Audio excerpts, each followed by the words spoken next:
Hi friends, आप देख रहे हैं वीएस एस्ट्रोलॉजी। मैं डॉक्टर गौरव आपका बहुत बहुत स्वागत करता हूँ वीएस एस्ट्रोलॉजी में।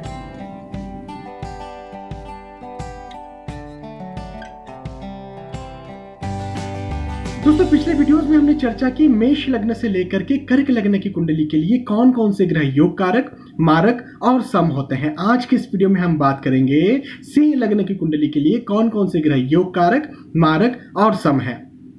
दोस्तों, इस वीडियो को आप पूरा देखें, लेकिन इस वीडियो को भी देखने से पहले इस चैनल पर बने हुए 3 अलग अलग वीडियोस जो कि योग कारक ग्रह, मारक ग्रह और सम ग्रह के नाम से है, उन तीनों वीडियोस को भी आप जरूर से देखें। हालांकि उन वीडियोस की लिंक इस वीडियो के डिस्क्रिप्शन में भी आपको दी जा रही है, जहां जाकर के भी आप उन 3 वीडियोस को देख सकते हैं। लेकिन वो 3 वीडियोस आपसे मैं देखने के लिए क्यों कह रहा हूं, वो इसलिए कह रहा हूं क्योंकि वो उन वीडियोस में आपको ये डीपली बताया गया है। 3 अलग अलग वीडियोस है, उनमें आपको ये डीपली बताया गया है कि आखिर योग कारक ग्रह, मारक ग्रह और सम ग्रह ये होते क्या हैं, इनका प्रिंसिपल क्या होता है, ये कैसे काम करते हैं। ये जहां पर भी कुंडली में जहां पर भी जाएंगे तो वहां पर अपने कैसे फल देंगे, किस तरह से अपने रिजल्ट देंगे, तो वो वीडियोस आपको देखना जरूरी है। उसके बाद में ही आप ये वीडियो देखें। हाँ, यदि आप जानते हैं कि योग कारक, मारक या समग्रह क्या होते हैं, या फिर आप उन वीडियोस को ऑलरेडी देख चुके हैं, तो फिर जरूर से हम आगे बढ़ सकते हैं। चलिए दोस्तों, अब मैं आपको बताता हूं कि सिंह लग्न की कुंडली के लिए कौन कौन से ग्रह योग कारक होते हैं। सबसे पहले योग कारक ग्रहों की चर्चा करेंगे। दोस्तों, जैसा कि मैंने आपको योग कारक ग्रह वाले वीडियो में बताया कि त्रिकोण के स्वामी जो होते हैं वो कुंडली के लिए योग कारक होते हैं। तो त्रिकोण के स्वामी देखिए, पहले तो यहां पर कौन है, पहले भाव में 5 नंबर लिखा हुआ है। 5 नंबर पहले भाव में लिखा हुआ है। 5 नंबर यानी सिंह राशि। सिंह राशि के स्वामी हो गए सूर्य, तो सूर्य इस कुंडली के लग्नेश भी हो गए, और लग्नेश होने के साथ साथ इस कुंडली के लिए अति योग कारक ग्रह भी हो गए। उसके बाद में अब चलेंगे हम 5th हाउस पर, 5वें भाव पर।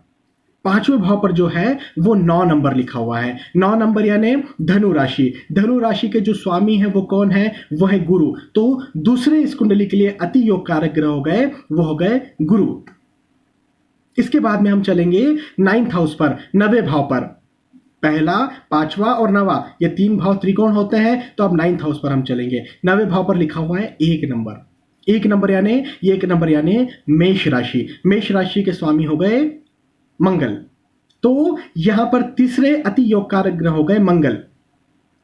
इसके बाद इसी के साथ साथ ये त्रिकोण के स्वामी, जो सिंह लग्न की कुंडली है उसमें त्रिकोण के स्वामी तो योग कारक ग्रह होते ही होते हैं। लेकिन एक और खास बात है इस कुंडली के लिए, एक और खास बात यह है कि यहां पर जो 11वें भाव के और दूसरे भाव के स्वामी हैं वो भी योग कारक ग्रह माने जाते हैं। जी हाँ, वो भी बहुत अच्छा फल देते हैं। तो 11th हाउस में चलिए। 11th हाउस में क्या नंबर लिखा हुआ है, 3 नंबर। 3 नंबर यानी मिथुन राशि। और 2nd हाउस में क्या नंबर लिखा हुआ है, 2nd हाउस में है 6 नंबर। 6 नंबर यानी कन्या राशि। और 3 और 6 इन दोनों राशियों के जो स्वामी हैं, या मिथुन राशि और कन्या राशि के जो स्वामी हैं वो है बुध। तो बुध भी, जी हाँ, इस सिंह लग्न की कुंडली की यह खासियत है कि बुध भी इस कुंडली के लिए योग कारक ग्रह माने जाते हैं। तो इस कुंडली के लिए 4 योग कारक ग्रह हो गए। कौन कौन से, पहले सूर्य, दूसरे गुरु, तीसरे मंगल और चौथे बुध। तो ये इस कुंडली के लिए योग कारक ग्रह है। अब आपको मैं बताता हूं कि मारक ग्रह कौन कौन से हैं।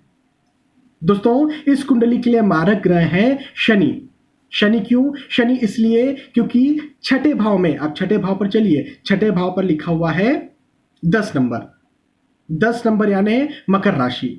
मकर राशि के जो स्वामी है वो शनि है। तो शनि 6ठे भाव के भी स्वामी है, 7th हाउस के भी, 7वें भाव के भी स्वामी है। तो शनि इस कुंडली के लिए मारक ग्रह हो गए, अति मारक ग्रह हो गए। उसके बाद में चलिए 12th हाउस पर, 12वें भाव पर क्या लिखा हुआ है, 12वें भाव पर 4 नंबर लिखा हुआ है। 4 नंबर यानी कर्क राशि। कर्क राशि के स्वामी है चंद्र। तो चंद्र भी इस कुंडली के लिए मारक ग्रह हो गए। तो 2 मारक ग्रह हो गए। कौन कौन से, सिंह लग्न की कुंडली के लिए शनि और चंद्र दोनों मारक ग्रह माने जाते हैं। दोनों ही अपने अच्छे फल, सामान्यतः अपने अच्छे फल नहीं देते। और एक समग्रह है, जी हां, इस कुंडली के एक समग्रह है। कौन से, वो है शुक्र। शुक्र यहाँ पर 10th हाउस के लॉर्ड भी है। 10वें भाव में 2 नंबर लिखा हुआ है और तीसरे भाव पे 7 नंबर लिखा हुआ है। 7 नंबर यानी तुला राशि, 2 नंबर यानी वृषभ राशि। तो शुक्र इस कुंडली में समग्रह माने जाते हैं, समग्रह जैसे फल देते हैं।